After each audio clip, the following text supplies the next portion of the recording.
Put your hands in the air right now. How you guys doing? This is Rebecca Cruz, and you're watching Posse TV. Well, I first of all, it's absolutely ugly.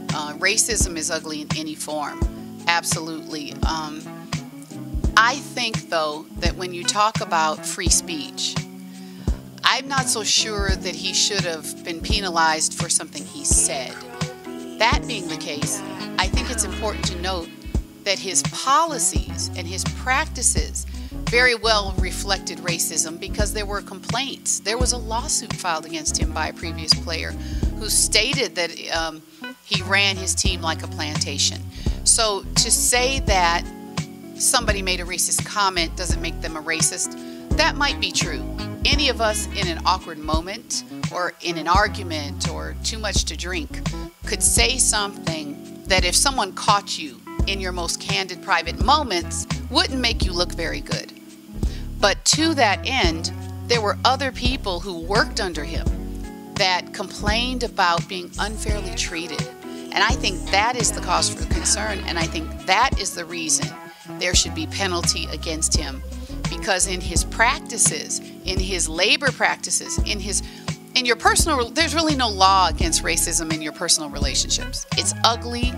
I think it displeases God, but there's not a lot you can do about someone. But there is a law against discrimination in hiring and in labor, and I think that there's enough there to investigate what went on with that team that probably other players are going to come out and go, I went through the same thing. I was harassed. I was mistreated. I was denied fair compensation. I think that's where we need to look in terms of how we handle Mr. Sterling. Gary, Indiana, yes. Murder capital, mind you. Murder capital, hardcore. I mean, Wallace High School was no joke.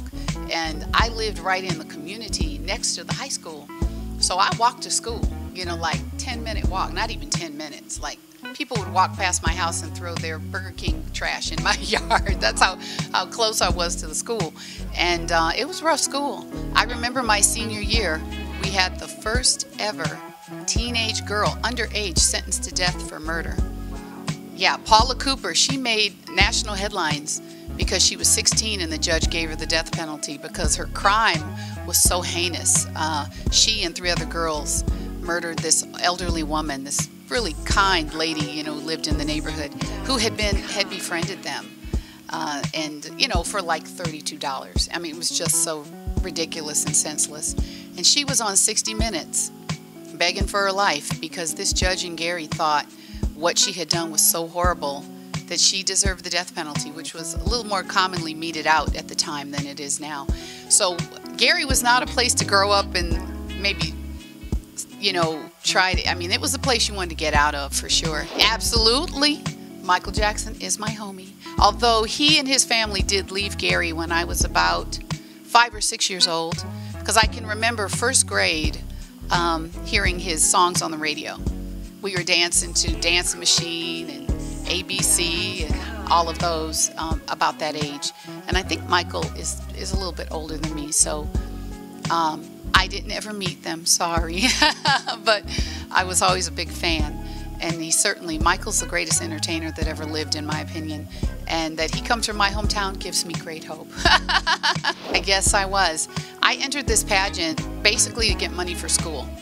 I was like in that crack between not enough money to pay for it, but a little too much money to get all the financial aid I needed. My parents were professionals. My stepdad was an attorney and my mom was an insurance rep for Equitable. And, we were fairly middle class. I mean, we had a nice lifestyle, but by this point, they had divorced.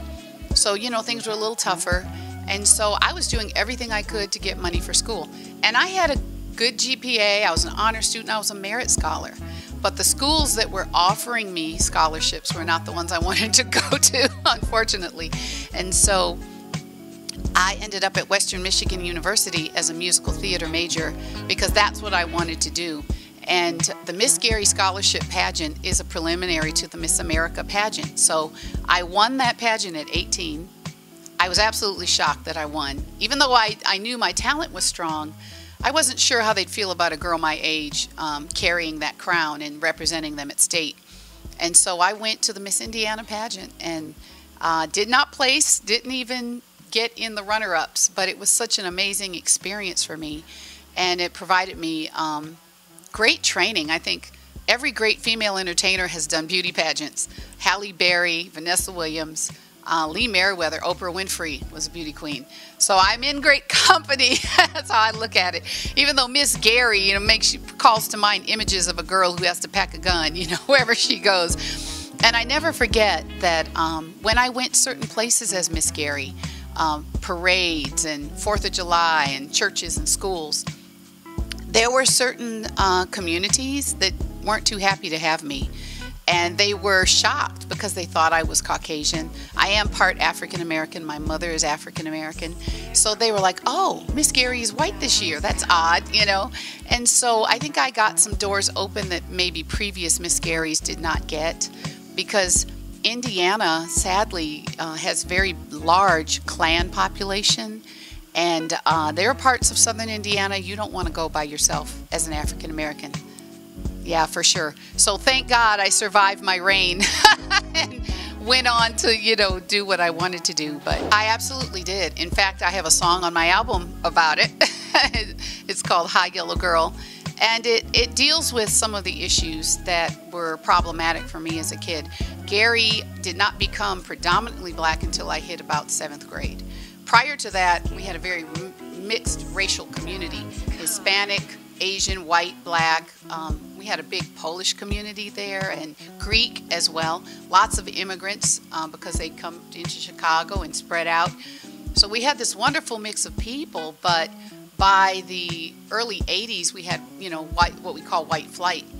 So Gary became a black town, and yeah, it was hard for me because there is a lack of acceptance. I came from this biracial family where my mother was this southern woman who moved up north to work and go to school with her family. My father was also from the South, and he is a preacher's kid. His parents were Methodist pastors, and he marries my mother in 1965, and he lost jobs because of it. He took on discrimination because of having a black wife. And my mother isn't, light, bright like me. She's a sister, you know what I mean? She's kind of mocha colored with her, fabulous. She wears her hair bleached out now that she's older. But, they went through a lot, and I certainly did not fit in. And I had big fuzzy hair, so my hair wasn't kinky enough to wear an afro, which I tried to do. I tried to wear afro puffs, and the black girls made fun of me. Girl, you ain't got no afro puffs, And then the white girls, of course, were nice to me, but, sometimes people are nice in your face, but you don't know how they feel about you, behind closed doors. Thankfully, I can say that I made a wonderful clique of friends in high school that were every color, and these folks are still important to me. My best girlfriend in high school was a Greek girl, and my other best girlfriend was a black girl, and then we had a Korean girl whose mother was married to a black man, so she had half brothers who were half black. And then what else? George was Serbian. And so we had this nice little community of kids that were all trying to do something with our lives. We were all trying to get to college. We were all trying to just do better than our parents had done. And so we kept each other together. We held each other down, and we stayed out of trouble. Thank God.